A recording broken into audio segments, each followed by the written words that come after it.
Have you ever thought about all the different chemical reactions that happen in your body? What makes them occur? Are there things that help them along? Hey everyone, today's lesson is on enzymes, catalysts, and how they create energy within our cells. So metabolic reactions are chemical reactions that occur in cells. So we can take hydrogen peroxide or H2O2, add it to a catalyst enzyme, and we'll get water and oxygen. So hydrogen peroxide, which is toxic, which is why it's a pretty good disinfectant, is broken down into water and oxygen gas. So molecules in solids, liquids, and gases are in constant motion due to kinetic energy. So molecules in gases move at a much faster rate than molecules in solids, which typically will vibrate in place. And in order for chemical reactions to occur, atoms must come in contact with one another. So the chance of two very specific atoms colliding with each other is very low, and reactions rarely occur spontaneously. So often we will need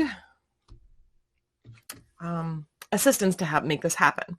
So one of the ways that we can make this happen is if we heat up atoms, because then they move more quickly and the chances of a reaction happening are greatly increased. But really in biological systems, this isn't an option because if we heat up cells to the point where reactions occur, we can destroy them. So we don't want to say like heat up plants to make chemical reactions occur more quickly. We end up cooking them, changing their structure, and then they're not effective in the way that they were before we, say, heated them up. So another way we can heat up reactions is to use a catalyst. And a catalyst is a chemical that speeds up a chemical reaction at low temperatures. So it doesn't alter the products formed by the reaction either. So a catalyst will speed up a chemical reaction in a low temperature environment. And the products that are formed are the same products that would be formed in a reaction that wasn't assisted by a catalyst. So catalysts are not used up in a reaction or permanently changed during the reaction. But what they do is they lower the activation energy needed to get a reaction started. So an activation energy is the amount of energy needed to start a reaction. So like we said a little bit ago, we could raise the energy by heating up the temperature, but we don't want to do that because then we're going to alter the cells in a living organism. But catalysts will lower the energy needed to get a reaction started. So if we think about gasoline reacting with oxygen, in order to get a reaction to occur, we need to add a small amount of heat. So if we just have gasoline on the ground, it typically doesn't burst into flames. But if we add a little bit of heat, we will get like a match or a spark, we'll get a fire that forms. So we have now that chemical reaction underway.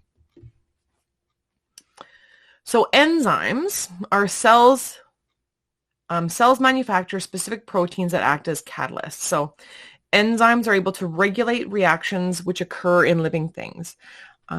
They allow low temperature reactions to occur by reducing the amount of energy required in the cell for that reaction to occur. Substrates are molecules on which the enzymes work. So we have an enzyme, which is a substance that is going to allow a reaction to occur at a lower temperature, a lower energy. And a substrate is the part of that reaction that is being acted upon. So the substrate is what's being changed, whether it's the phospholipid, whether it's the complex carbohydrate, or whether it's the amino acid, but that would be the substrate. The enzyme is not going to be changed during the reaction. Its job is to make the reaction happen at a lower energy level, not to change. So in the human body, there's over 200,000 reactions that occur using specific enzymes to catalyze them to make them occur more quickly. So enzymes typically are identified by the suffix ase, so the ending ase. So if we remember back to carbohydrates, they have the ending ose, O-S-E. Enzymes have the ending ase, A-S-E, which is added to the substrate that the enzyme attaches to it. So carbohydrases break down carbohydrates. Lipases break down lipids, and proteases break down proteins. And enzymes are very specific for the substrate that they work on. So we have lipase, which breaks down lipids, but we have lactase, which breaks down lactose, the sugar in milk. And if somebody is lactose intolerant, one thing that they can do if they really just need to have a cheesy pizza or a slice of ice cream is they can take a pill which contains lactase, the enzyme that breaks down that sugar in milk, which allows them to more easily digest the lactose sugar in that milk product. So enzymes are proteins that they have a special unique shape. So every enzyme has a shape that makes it specific to the substrate that it's going to act on. So lactase has a specific shape for the lactose sugar, but it won't work on any other sugar molecules. And this specific shape is known as the active site, and it allows like a dock or a port, allowing the specific substrate molecule, so like the lactose, to join with that enzyme.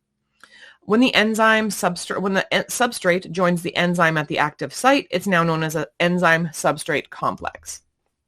So here in this diagram, we have the substrate in green at the beginning and our active site in that gray enzyme. In the second image, we will have our enzyme substrate complex with them both together. And then in the last two images, we have the substrate being broken down into the new products, which are kind of like a blue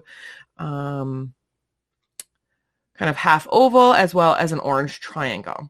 So once the enzyme's completed its job, we can see that the enzyme's shape didn't change, the enzyme hasn't been altered in any way, and it's free to pick up a new substrate to create some new products again. So it's free to pick up another substrate and go about its work, breaking it down into products, leaving that enzyme. So sometimes enzymes require special chemical helpers in order to work properly. So these would be, they would help bind the enzyme to the substrate or help them fit together better. So occasionally this would be something known as a coenzyme. So organic molecules that are synthesized from vitamins alter the active site to ensure they fit with another substance. So a coenzyme is going to make changes to the active site of the enzyme to ensure that it fits correctly. A cofactor is an inorganic molecule, so coenzymes are organic, cofactors are inorganic. So these inorganic molecules such as iron, zinc, and potassium also help enzymes bind to the substrate. So again, coenzymes are organic, cofactors are inorganic. So there are factors that affect enzyme reactions. In general, one single enzyme can catalyze between 130 million reactions in a minute, so a wide variety. And these vary depending on the environment that the reactions are taking place in. One of the things that affects enzyme function is the pH. So enzymes function within an optimal pH range. Most are in a neutral pH range in the human body, but there are some exceptions. So pepsin, which is an enzyme that breaks down proteins in the stomach, can only work in a very acidic environment, such as the stomach, because we have lots of stomach acid. So a very low pH of 1 to 3. Where trypsin, an enzyme that further breaks down peptides, is in the small intestine. And the small intestine is a more basic environment, so a pH of 9. And trypsin will not work at a pH of less than 6. So we'll often see graphs such as this showing us where pepsin is most effective at, say, a pH of 2, and it will work at pHs of 4 or above, but less effectively. Salivary amylase, so the amylase in our saliva, works best at a pH of about 7 because our mouth is quite neutral. But it will work from pHs of around 4 to around 10, but less effectively. And trypsin in the small intestine works best at a pH of 9 and will not work at all below a pH of 6. Enzymes are also affected by temperature. So most of the enzymes in the human body work best obviously at about 37 degrees Celsius because that is the human body temperature. So even though enzymes or molecules will move faster and have more energy at a temperature higher than 37 degrees, this can change the shape of the enzymes. It will denature them. So we talked about proteins being denatured at a different temperature. It will render them inactive because they've changed their shape. So this is one of the reasons why high fevers, especially for a long period of time, are extremely dangerous because it can change the way the enzymes work in our body.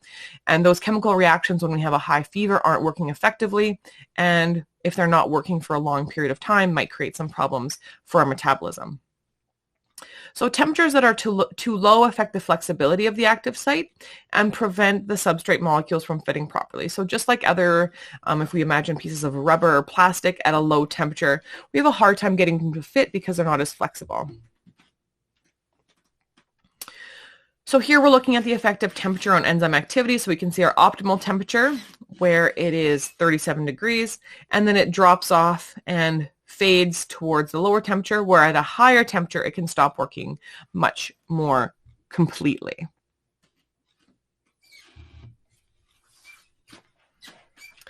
So another concept with enzyme activity is known as competitive inhibition.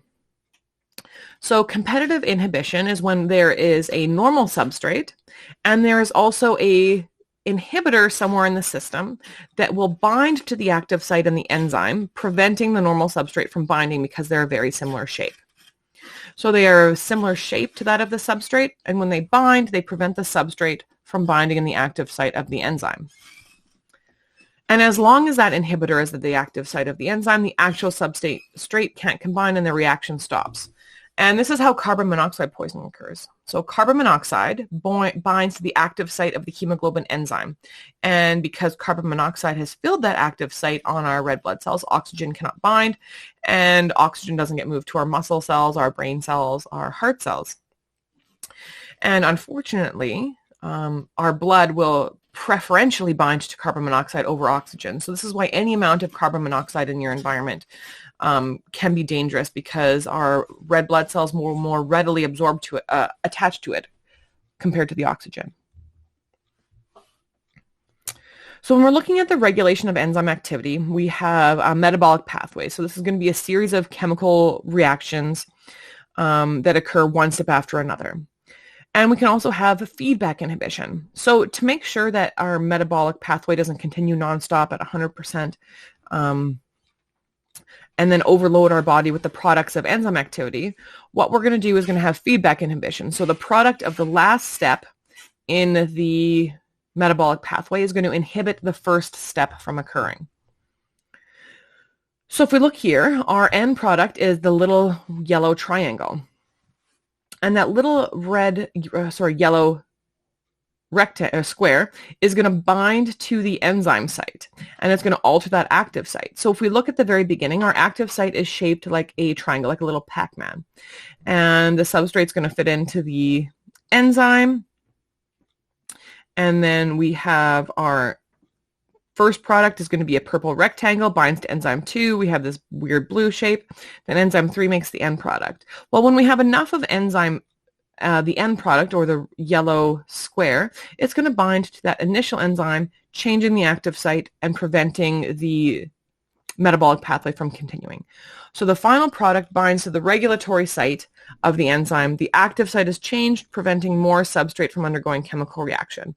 Once there is not enough of the end product in the system, it will be removed from the regulatory site of the enzyme 1, and the metabolic pathway will continue again. So we also have allosteric activity, or non-competitive inhibition. So anytime something binds to the regulatory site of an enzyme, so this isn't the active site, this is going to be another opening on the enzyme, where we saw in the feedback inhibition was the bottom, and it changed the active site. This is also allosteric activity. So enzymes can be activated using allosteric activity, where a molecule will bind to the regulatory site, changing the enzyme so that the active site is appropriate, or it can stop enzyme activity from working if the inhibitor binds to the allosteric site or the regulatory site there on the bottom of the enzyme, changes the shape so that the substrate can no longer bind. And for our last slide, here's an example of a normal reaction where we have the active site on an enzyme, our substrate joins, and products are formed. In, again, competitive inhibition, we have a substrate that is blocked from binding to the active site by a competitive inhibitor that is shaped the same as our enzyme molecule.